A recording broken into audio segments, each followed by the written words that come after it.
Don't move. Just stay put. 盖世太保和一群纳粹忽然闯入办公室，他们收走了大家的身份证，威胁说出犹太人的藏匿之处。看到没有人开口，他们就强行对房子进行搜查，仓库、厨房，每一间都不放过。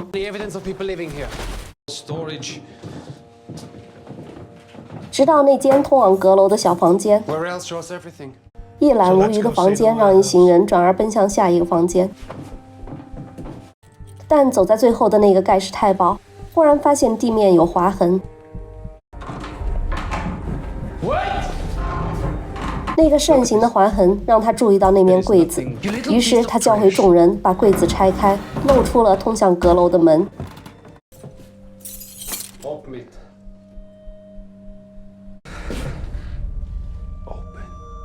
库格勒先生被枪顶着后脑勺，无奈吹起了开门的暗号，门被打开，所有人无一幸免的全部都被抓住了。楼上传来的惨叫声、呼喊声让梅普和克莱曼先生心疼不已，但却无计可施。盖世太保得意的要将所有窝藏者关进监狱。克莱曼先生偷偷告诉梅普，自己和库格勒作为弗兰克的合伙人肯定是逃不脱的，所以梅普要努力洗脱罪名，然后保管好弗兰克先生的公司。正当盖世太保安排将所有人带走时，梅普突然发现盖世太保的奥地利口音，一问才知道两人竟然就住在同一个街区。盖世太保犹豫了一下，出于同情留下了梅普，但警告他不许离开，自己会随时回来检查，要等这批犹太人被处理后才能放他走。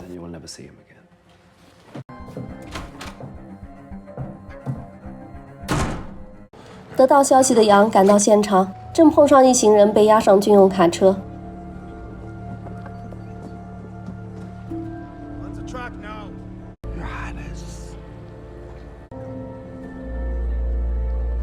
但是却唯独没有见到梅普的身影。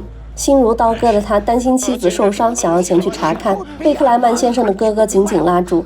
老人告诉他不能冲动，没有见到梅普说明他没有被抓，等到下班时候再去更不容易引起怀疑，否则只会一起被关进监狱。杨看着押送的卡车驶过身边，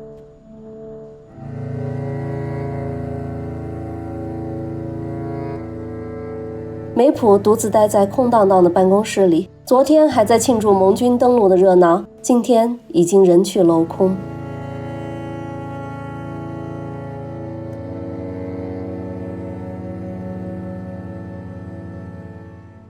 傍晚，杨找到了梅普，劫后余生的两人紧紧拥抱在了一起。梅普努力地推断着到底是谁出卖了弗兰克一家的藏身之处，但毫无头绪，同时又在懊恼自己应该多做一些事，也许能够帮助弗兰克一家逃跑，可无论如何都无法改变弗兰克一家被抓的结果。梅普在街上碰到了那个勒索弗兰克的家伙，他愤怒地冲上去质问那家伙，并狠狠地扇了一耳光，但那家伙一脸的茫然，显然不是他举报的。杨告诉妻子，现在最重要的是看能不能把他们救出来。梅普想用钱贿赂那个盖世太保，于是两人开始到处筹钱。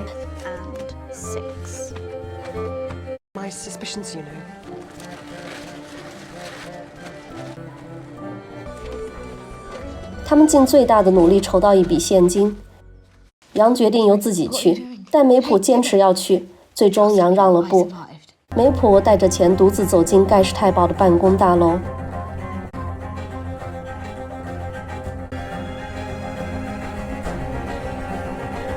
在楼上，梅普找到了那个盖世太保，但是被当场拒绝了。梅普鼓起勇气追上他的上司，在楼梯里说希望用钱赎回自己的朋友，结果钱被拿走，人被赶了出来。等在外面的杨把他扶了起来，梅普绝望地失声痛哭。营救的希望破灭了，梅普只能尽可能地保存弗兰克家的财物。小阁楼早被扫荡一空，所有值钱的财物都被拿走。梅普注意到散落在地上的纸片，拿起来一看，那是安妮的日记。于是大家七手八脚把日记收集了起来。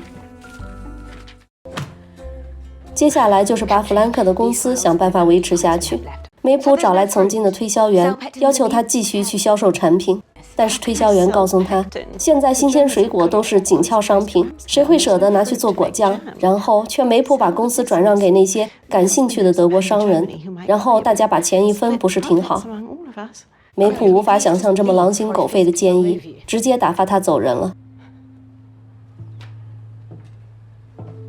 克莱曼先生因为疾病和衰老被从政治犯集中营放了出来，他没再见过弗兰克一家。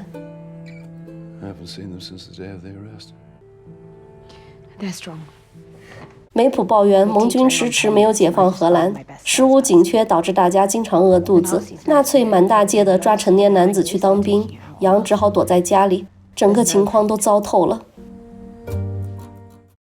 下班回家的梅普只能用郁金香球煮熟充饥，连煮饭用的柴都没有了。正当杨把椅子破成劈柴的时候，屋外传来了飞机的轰鸣声。梅普和杨跑到屋外，惊喜地看见盟军的飞机投下一袋袋的食品。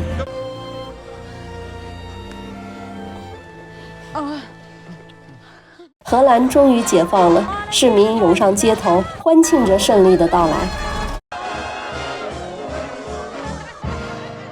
库格勒先生和房东太太都回来了，杨去为房东太太找回他的外孙和外孙女，可惜外孙女因为染病而死去，小外孙被带了回来。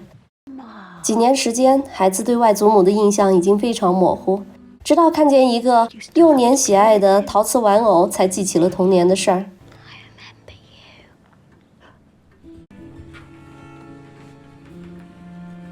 梅普从衣袋里找到一张范佩尔斯夫人的采购清单，这张清单让梅普伤感无比。战争已经结束了1个多月了，人们陆续都回到了家，可是弗兰克一家、范佩尔斯一家和牙医都没有任何消息。杨安慰妻子，火车才刚刚恢复，他们需要点时间才能回来。杨作为义工，每天都在车站帮助那些从集中营回来的人。他努力询问每一个人是否认识弗兰克一家。终于，他见到了一个曾经的地下组织伙伴。得到弗兰克即将回来的消息，杨兴奋地将消息告诉了梅普。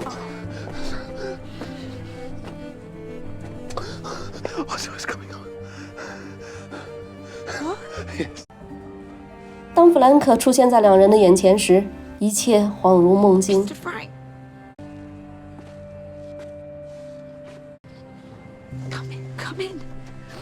大家得知弗兰克太太和范佩尔斯先生都不幸去世，范佩尔斯太太和牙医失踪了。现在只能寄希望寻找被送到劳动营的安娜、玛格，还有范佩尔斯先生的儿子皮特。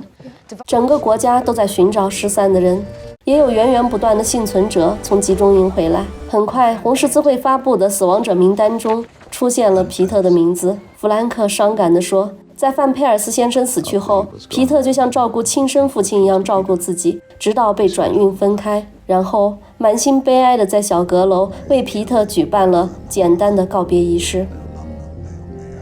虽然战争已经过去，但人们依然沉浸在失去亲人固有的悲伤中。梅普和杨在公园散步，为了不要把悲伤的情绪带回家，路上他们遇到了那对藏身在教堂的夫妻，他们已经和儿子团圆，衷心地感谢杨曾经为他们所做的一切，这让梅普和杨颇感欣慰。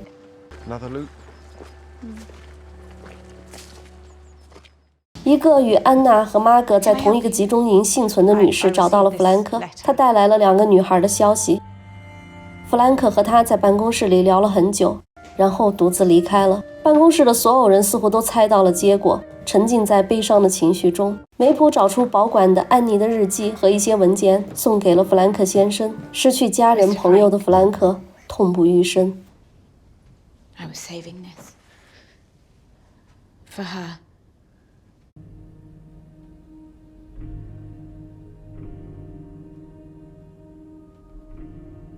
梅普离开办公室，独自穿梭在废墟般的城市里。曾经的人和事不断浮现在他眼前，那些鲜活的生命在战争中离去，再也不会回来。他们曾经那么努力地想要活在这个世界，想尽一切办法逃避与他们毫不相干的来自掌权者的政治野心，却最终还是成为被献祭的无辜灵魂。梅普在车站找到了丈夫杨，无法抑制内心不断涌出的悲愤，扑到丈夫怀里嚎啕大哭。此后，弗兰克与杨和梅普一起生活了7年，直到他俩生下了儿子保罗。弗兰克出版了女儿的《安妮日记》，日记中透露出来的希望和坚韧打动了全世界，这本书也成为世界畅销书。梅普活到了100岁。